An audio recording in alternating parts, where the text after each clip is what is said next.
Good day and welcome to SCO BRICS Insight, where we talk about what's really going on in the world of the BRICS. Now today I want to talk about agriculture again, as food is a necessity around the world and Russia and the BRICS are major food suppliers. Now in the last few days the Russian Deputy Prime Minister Dmitry Patrushev announced that Russia will be able to export up to 60 million tonnes of grain and will achieve a gross harvest of at least 130 million tonnes during the forthcoming agricultural year, which runs from July 2024 to June 2025.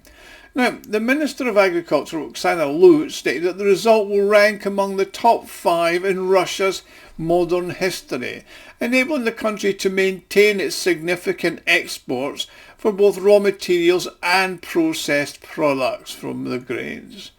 Now this is particularly important given that Russia has already provided for its own needs with a large reserve that it has. Now despite the challenging weather conditions, Russian farmers have not only maintained but strengthened the country's position in foreign markets. Now this is in contrast to the main competitors who are facing significant losses. Grain exports to China by Russia are growing by 50% on last year, to Egypt up by 11%, to India by 45%, and the volumes of deliveries to Bangladesh, the United Arab Emirates, Vietnam, Indonesia, Morocco, Nigeria and so on are growing. According to agricultural Oksana Lut, Russia's already exported 70 million tonnes of agricultural products in 2024, and that's an 8% increase over the same period of 2023. Notably, over 1 million tonnes of wheat have already been shipped to the new markets in Africa and Asia. Ms. Lut stated at the final board meeting of the Russian Ministry of Agriculture with regard to the export, she said, "We're continuing to develop new markets with a particular focus on expanding wheat supplies to countries in Africa and Asia." She said, "This year we've shipped over 1 million tonnes to certain countries, which include Sri Lanka, Ethiopia, Mali, the Gambia, Burkina Faso, the Central African Republic, and a number of other countries." Now at this point, another successful report from the fields in the style of the Soviet Information Bureau could have been concluded, and without any irony, being congratulated that unnamed people in the department with their dark suits and grey ties from the Ministry of Agriculture. However, there's one factor that really does need to be taken into account, because she says it's evident that her agricultural export team is currently engaged in a discreet yet strategic intense competition with their competitors in the West. Now, every decision could potentially lead to the transformation of entire markets and the collapse of certain economic sectors in the West. So securing victory in this economic competition is crucial as advancing a tangible military strategy, she said, with her tongue firmly centred in her cheek. Now before I continue, I'd like to make an appeal. If you like and enjoy my videos, you can help me fund the channel and my website scobricsinsight.com to further develop both. You can do this by making a small donation, which is done by clicking on the thanks button at the bottom of the video screen. And I'm thanking you all now for watching, and everybody who donates does get a personal thank you from me. So hopefully I'll hear from you.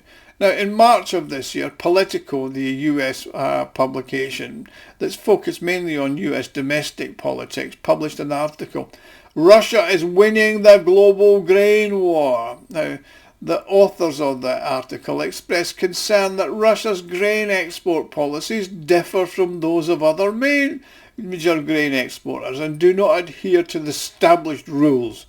They will be the rules-based order set by the USA and frequently broken by it, of course. It's their view that Russia deploys its food exports, particularly wheat, as a form of soft power, with Putin as the driving force behind this strategy. They forgot to mention fertilizer, obviously, because the two do tend to go together. Now, it's become more evident that the West is losing the so-called hunger games to Russia in the emerging markets, and these more frequent emotional outbursts just become more and more often. I mean, this is occurring despite the backdrop of unprecedented sanctions pressure in the West's attempt to prevent the expansion of Russia's client base. I mean, the approach is not very effective, is it now? I mean, Algeria, for example, has almost completely abandoned French wheat in favour of Russian. And now a number of the EU commissioners are in the process of visiting Algeria with the intention of highlighting what they view as encroachment on their territory, as of Algeria being part of France for a long time. Plus they're looking to try and secure gas supplies. Morocco and North Africa and its neighbour recently increased its grain purchases from Russia, and this year for the first time in history. Russia became the largest supplier to the kingdom, and Russia in turn has purchased fresh fruit and vegetables of the country and increasing the mutual trade, and they're doing so in local currencies. Just last week, the Australian Agricultural Ministry expressed concerns over Russia's expansion into the Southeast Asia region after announcing a one-year deal with Malaysia to supply 700,000 tonnes of wheat, which represents half of the country's total annual consumption. That upset the Australians. And the Australians have expressed frustration that the Malaysian government's decision to buy from Russia, despite the major advantages that Australia offers. I mean, it's got established trade routes between the two countries, it's got competitive pricing, it offers LGBT plus rights and a so-called democratic system that bans free speech as disinformation and criticises the Malaysian authorities for their attitudes to a number of things, including gay rights. So you can understand why they think, well, hang on a minute, I'll buy from Russia because they don't tell us off for not behaving like a bunch of, well, you know what I mean. As soon as the rant against Malaysia buying from Russia was over, the US Department of Agriculture released information indicating that Indonesia had increased its wheat purchases from Russia tenfold. Then in the first 4 months of 2024, Egypt imported 3.5 million tonnes of wheat from Russia, and that's over 20% up on the same period last year. Recently, the two countries signed an agreement for another 3 million tonnes of grain over the next 6 months, which is a historical record. Now, at this juncture, the Western commentaria are completely going mental. They are saying, naturally Russia sells at a loss so your customers take advantage of you. You lack the expertise to trade effectively, so you drive world prices down, leaving no room for budget flexibility. Yeah, they do tend to get their underwear wrapped up and around. I mean, for those not to accept what I say as Kremlin propaganda, which is actually what I don't do, the actual figures I present are the unadulterated stats from the US Department of Agriculture's releases. Russia is offering grain at a price comparable to that of Argentina, which is $231 per metric ton. It's $2 less than the European Union at $233. So where are they going with this in Politico? I mean, those who say that Russia is divesting itself of its wealth and selling its grain at a fraction of the price are absolutely wrong. I mean, basically, they are just another misperception of the Western commentaria, because Russia's special forces are skillfully maintaining a price point that is advantageous for it but disadvantageous for its competitors. Russia can sell grain because its production costs are lower. So, for example, when the EU decides to reduce the price of grain to $231 per tonne, it started to lose $21 on each tonne, which immediately led to significant losses and widespread bankruptcies among their farming community. The net result is a grain crisis in Europe, and according to Euronews, the main reasons are the doubling of its production costs and attempts to influence Russia's pricing. The media outlook is a drop in EU production to its lowest level since 2008. So what are the next steps? Well, there are additional developments to take into account.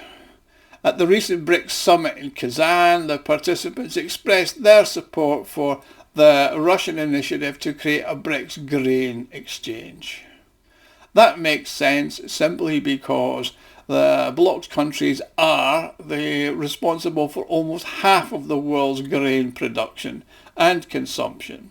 Brazil and Russia are the world leaders in production, with China one of the leaders in consumption. So there's a strong balance there where they trade with each other and they de-dollarize, demonopolize and reformat the most lucrative of food markets in the world economy. And it works in their favour. So there you have it. Plus, the Food and Agriculture Organization of the United Nations recently reported that in October of this year alone, food prices increased by 2% and reached their highest levels since 2013. That suggests that the sanctions against Russia, which masquerades as a gas station, or as a gas station masquerading as a country, haven't actually been effective in anything. They didn't work on oil, it hasn't worked on grain, it hasn't worked on anything. So, according to the West, these currencies are just part and parcel of what happens, and let them eat cake as long as it's not made from Russian flour, is the mantra in the West. Thanks for watching. Please like, share and subscribe. If you want to help me out, press the thanks button at the bottom of the screen and make a small donation. Don't forget to comment. See you all again soon. Thank you.